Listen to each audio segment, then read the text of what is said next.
హైడ్రా పేరుతో high drama చేస్తున్నారు. Collections కోసమే హైడ్రాని తీసుకొచ్చారంటూ సంచలన వ్యాఖ్యలు చేశారు డీకే అరుణ. Breaking news.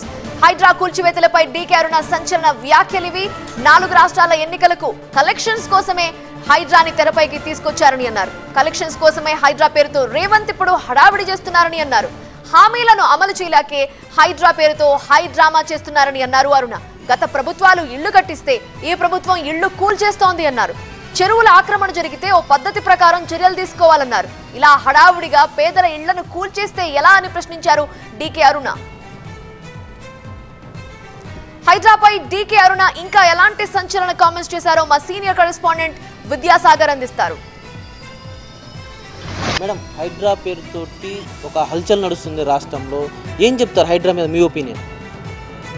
అంటే హైడ్రా పేరుతోన హైడ్రామా అయితే చేస్తుంది ఈ రాష్ట్ర ప్రభుత్వం. ఎందుకంటే వాళ్ళు ఎన్నికల ముందు ఇచ్చినటువంటి 6 గ్యారెంటీలు అమలు చేయలేక ప్రజల దృష్టిని మరల్చడానికి హైడ్రా అనేటటువంటి తీసుకొచ్చినాడు. ఈరోజు 6 గ్యారెంటీల్లో అసలైన పథకాలు ఇప్పటిదాకా అమలు చేయలేదు. రైతు రుణమాఫీ అని చెప్పి ఇప్పటిదాకా అందరికీ ఇంకా రుణమాఫీ పూర్తవ్వలేదు. కానీ లెక్కలేని హామీలు ఇచ్చారు వాళ్ళు. ఆ హామీలను నిలబెట్టుకున్న లేక ఈరోజు హైడ్రా పేరు మీద ఇంత హంగామా చేయాల్సిన అవసరం లేదు. కేసీఆర్ గారు కూడా అధికారంలోకి వచ్చినప్పుడు అయ్యప్ప సొసైటీ మీద ఇట్లాంటిదే ప్రయోగమే చేసి తర్వాత దాన్ని పక్కన పెట్టేశారు. పెద్ద ఎత్తున దాని మీద నిరసనలు వ్యక్తమైన తర్వాత మళ్ళీ రెగ్యులరైజేషన్ అని చెప్పేసి డబ్బులు కట్టించుకున్నారు, రెగ్యులరైజ్ చేశారు. వాళ్ళకంతా డబ్బులు కట్టించుకున్నారు, ఓకే చేశారు. ఇప్పుడు హైడ్రామా ఇప్పుడు ఎందుకు నడుస్తుంది? హైడ్రా పేరు మీద ఈ యొక్క పథకాలన్నింటినీ కూడా పథకాల యొక్క అమలును ప్రజలకు అందించలేక ప్రజల దృష్టిని మరల్చి అబ్బా హైడ్రా ఆడ కూలగొట్టి నీడ కూలగొట్టి వాళ్ళ కూలగొట్టి నీళ్ళ కూలగొట్టి పెద్దోళ్ళు అంతా కూలగొట్టేస్తున్న పేదోళ్ళు సంతోషపడిపోవాలి. ఏం చేస్తున్నాడు పెద్దోళ్ళు అన్నీ కూలగొట్టేస్తున్నాడు అనేటువంటి విధంగా ఏదో ఒక హైప్ క్రియేట్ చేసేటువంటి ప్రయత్నం ఊర్లలో కూడా మొదలుపెట్టారు. వీళ్ళు పేదవాళ్ళే కూడా కూలగొడుతున్నారు, అది బయటికి రావడం లేదు. పేదవాళ్ళే కూడా ఈరోజు కూలగొడుతున్నారు. ఎప్పుడో కొనుక్కొని ఎప్పుడో నిర్మాణం చేసుకున్నటువంటి పేదవాళ్ళ ఇళ్ళను కూడా ఇలా కూలగొడుతున్నారు.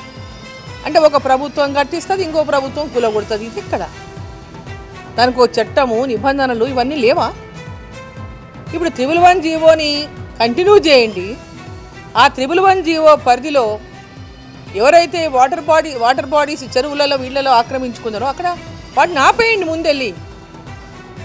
ఇప్పుడు పర్యావరణం అంటేనే గండిపేట, హిమాయత్ సాగర్ ఏరియాలు మొత్తం ఈరోజు ఆ ఏరియా అంతా కూడా సిటీలో మాదిరిగానే హై రేజ్డ్ అపార్ట్మెంట్స్ వచ్చేస్తే ఇక పర్యావరణం ఏముంది? హైదరాబాద్ ఒక జైలు అయిపోతుంది.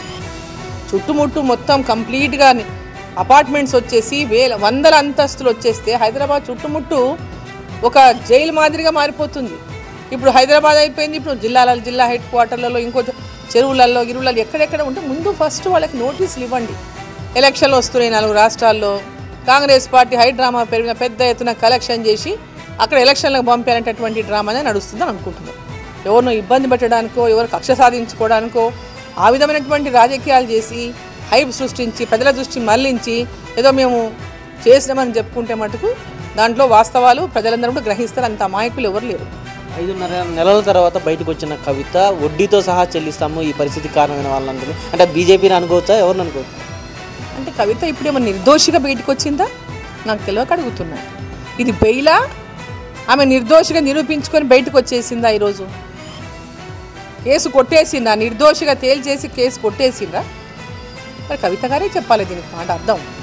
అది డెఫినెట్గా రాష్ట్రంలో హైడ్రా పేరుతోటి హైప్ క్రియేట్ చేసి హామీల అమలును పక్కదారి పెట్టారు. అదేవిధంగా బీఆర్ఎస్ ఎమ్మెల్సీ కవితకు బెయిల్ రావడంలో కూడా బీఆర్ఎస్ హస్తం ఉంది. కేశవరావుని ప్లాన్ ప్రకారమే కాంగ్రెస్లోకి పంపి బెయిల్ వచ్చేలాగా చేసుకున్నారంటూ కూడా బీజేపీ ఎంపీ డీకే అరుణ సంచలన వ్యాఖ్యలు చేశారు. కెమెరామెన్ యశ్వంత్తో విద్యాసాగర్, TV9 హైదరాబాద్.